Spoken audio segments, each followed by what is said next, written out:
கரூரில் 41 பேர் உயிரிழந்த செய்தியை கேட்டும் தனது வீட்டிற்கு சென்ற விஜய் மக்களை எப்படி காப்பாற்றுவார் என முன்னாள் அமைச்சர் SP வேலுமணி கேள்வி எழுப்பியுள்ளார். கோவை மாவட்டம் பொள்ளாச்சியில் அதிமுக தேர்தல் அலுவலகத்தை திறந்து வைத்த அவர் இவ்வாறு பேசினார். 41 பேர் அந்த கூட்டத்தில் இறந்து போயிருக்காங்க. ஒவ்வொருத்தருக்கும் அந்த குடும்பத்துக்கும் வாரிசு, ஒரே வாரிசு இருக்கு. அதே போல கட்சிக்காரர் வந்து நெரிசல்ல உயிருக்கு போராடி ஹாஸ்பிட்டல் இருக்காங்க. அப்படியே இறங்கி வீட்டுக்கு போனவர் இதுவரை கரூர் போன.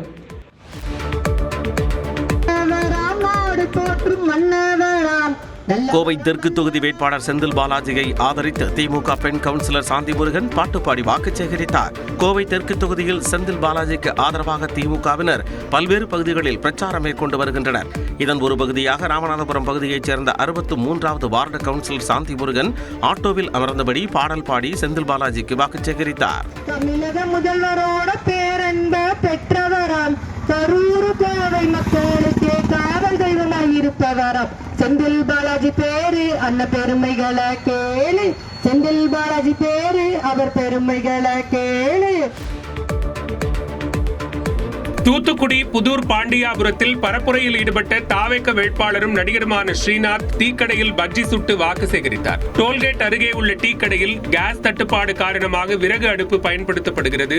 அங்கு சென்று வாக்கு சேகரித்த ஸ்ரீநாத் பஜ்ஜி சுட்டார்.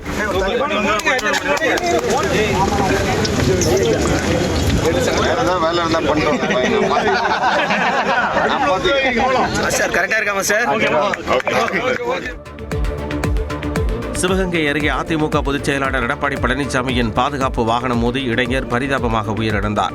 அரண்மனை வாயில் அருகே பரப்புரையில் ஈடுபட்ட எடப்பாடி பழனிசாமி பரப்புரையை முடித்துக் கொண்டு புதுக்கோட்டைக்கு புறப்பட்டுச் சென்றார். அப்போது மதகுபட்டி அருகே இருசக்கர வாகனத்தில் வந்த நபர் மீது எடப்பாடி பழனிசாமி உடன் சென்ற பாதுகாப்பு வாகனம் மோதியது.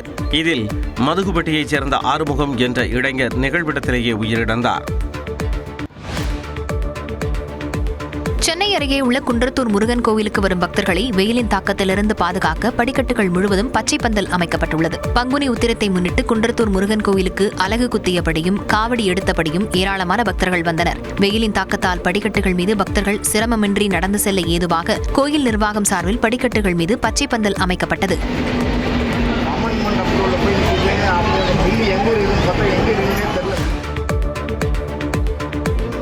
அனைவரும் அனைத்தையும் பொறுப்புடன் அணுக வேண்டும் என்று நடிகர் சந்தானம் கேட்டுக் கொண்டுள்ளார். சென்னை போரூரில் உள்ள ஸ்ரீ ராமச்சந்திரா உயர்கல்வி மற்றும் ஆராய்ச்சி நிறுவனத்தில் செயல்படும் சிறப்பு குழந்தைகளுக்கான கல்வி நிலைய விளையாட்டு விழாவில் பங்கேற்ற சந்தானம் இதனை கூறினார்.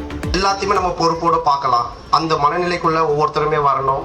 ரெஸ்பான்சிபிலிட்டி லிமிட்லெஸ் அப்படின்ற ஒரு மனநிலைக்குள்ள வந்தா கண்டிப்பா நாடு நல்லா இருக்கும், சமுதாயம் நல்லா இருக்கும், எல்லாமே நல்லா இருக்கும். புதுச்சேரி சட்டமன்ற தேர்தலுக்காக வாக்குப்பதிவு இயந்திரங்கள் வாக்கு எண்ணிக்கை மையங்களுக்கு அனுப்பி வைக்கப்பட்டன.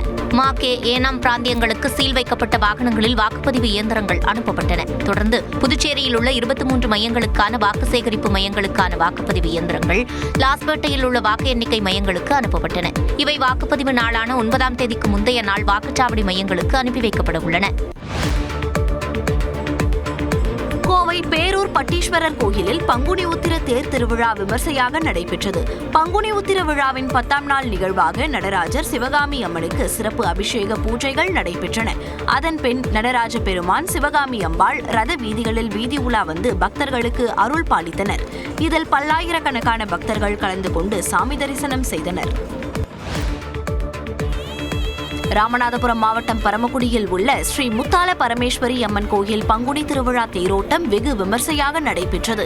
கடந்த 24ஆம் தேதி கொடியேற்றத்துடன் தொடங்கிய இந்த விழாவின் முக்கிய நிகழ்வான அக்னி சட்டி வைபவம் நேற்று காலை கோலாகலமாக நடைபெற்றது.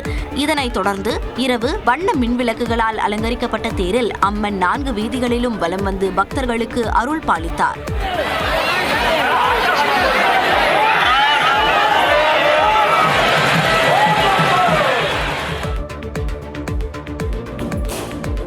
கரூர் மாவட்டம் குளித்தலையில் உள்ள புகழ்பெற்ற ரத்தினகிரீஸ்வரர் கோயில் பங்குனி உத்திர தெப்ப உற்சவ விழா வெகு விமர்சையாக நடைபெற்றது. முன்னதாக 1178 அடி உயர மலை உச்சியிலிருந்து சுவாமி மற்றும் அம்பாள் தோளில் சுமந்து வரப்பட்டு குதிரை வாகனத்தில் ஊர்வலமாக தெப்ப குளத்தை வந்தடைந்தனர்.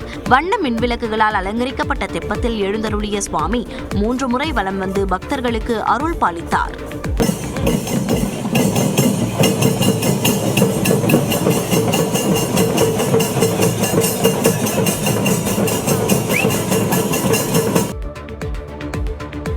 குவைத்தில் ஈரானின் ஏவுகணை உதிரிபாகம் விழுந்து உயிரிழந்த ராமநாதபுரம் மாவட்டத்தைச் சேர்ந்தவரின் உடல் உறவினர்களிடம் ஒப்படைக்கப்பட்டது.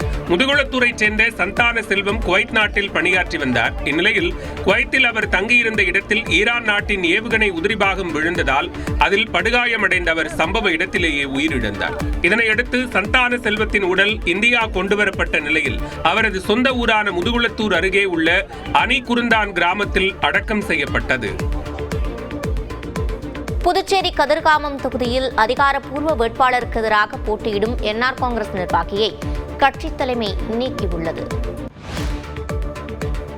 புதுச்சேரி கதிர்காமம் தொகுதியில் அதிகாரப்பூர்வ வேட்பாளருக்கு எதிராக போட்டியிடும் என்ஆர் காங்கிரஸ் நிர்வாகியை கட்சித் தலைமை நீக்கியுள்ளது. என்ஆர் காங்கிரஸ் கட்சியில் கதிர்காமம் தொகுதிக்கு ஏற்கனவே அதிகாரப்பூர்வமாக வேறொரு வேட்பாளர் அறிவிக்கப்பட்டிருக்கும் நிலையில் அக்கட்சியின் மாநில செயலாளர் பொறுப்பில் உள்ள அழகு என்கிற அழகானந்தம் சுயேட்சையாக போட்டியிட வேட்புமனு தாக்கல் செய்துள்ளார். இந்த நிலையில் அழகு என்கிற அழகானந்தம் என்ஆர் காங்கிரஸ் கட்சியின் அடிப்படை உறுப்பினர் பொறுப்பிலிருந்து நீக்கப்பட்டுள்ளார்.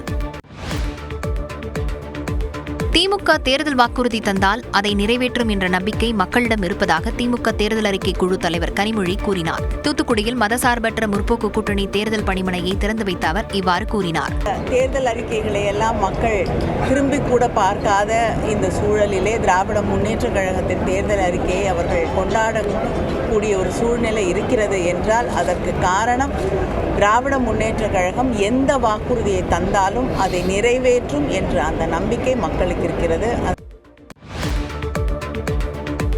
பிரதமர் மோடியும் அதிமுக பொதுச் செயலாளர் எடப்பாடி பழனிசாமியும் சேர்ந்து நாட்டை முன்னேற்றுவார்கள் என முன்னாள் அமைச்சர் செல்லூர் ராஜு தெரிவித்துள்ளார். மதுரை மேற்கு தொகுதி அதிமுக வேட்பாளரான செல்லூர் ராஜு தொகுதிக்குட்பட்ட தாராப்பட்டியில் பரப்புரையின் போது இதனை தெரிவித்தார். தக்காளியாக இருந்தாலும் எந்த காய்கறியாக இருந்தாலும் நல்லதா என்பதை பார்க்கக்கூடியவர்கள் 5 ஆண்டுக்கு ஒரு முறை வருகிற தேர்தல் நல்லவருக்கு வாக்களியுங்கள். இந்த உரிமை பணத்திற்காக விலை போகக்கூடாது. திருச்சி மரக்கடையில் நடைபெறும் தாவேக பொதுக்கூட்டத்திற்கு முழுமையான பாதுகாப்பு வழங்குவோம் என காவல்துறை உறுதியளித்ததாக தாவேக நிர்வாகக் குழு தலைமை ஒருங்கிணைப்பாளர் செங்கோட்டையன் கூறினார். மரக்கடை பகுதியில் செய்தியாளர்களை சந்தித்த அவர் எப்படி அதிமுகவும் திமுகவும் தலா 200 தொகுதிகளில் வெல்ல முடியும் என்று கேள்வி எழுப்பினார். இவர் ஒரு 200 அவர் 200 கர்நாடகத்திலையா? நான் கேட்கிறேன். 400 கர்நாடகத்துக்கு தான் போகணும். தமிழ்நாட்டில் தாவேக அதிமுக பாஜக ஆகியவை படுதோல்வி அடையும் என்று மார்க்சிஸ்ட் கம்யூனிஸ்ட் கட்சியின் அரசியல் தலைமைக்குழு உறுப்பினர் கே பாலகிருஷ்ணன் கூறியுள்ளார். புதுச்சேரியில் பரப்புரை மேற்கொண்ட போது செய்தியாளர்களை சந்தித்த அவர் இதனை கூறினார். நிச்சயமா தமிழ்நாட்டில் விஜய் உள்பட பாஜக அதிமுக கூட்டணி படுதோல்வி அடைய போகிறது என்பதுதான் உண்மை. அதை அவரே ஒத்துக்கிட்டு இருக்கார்.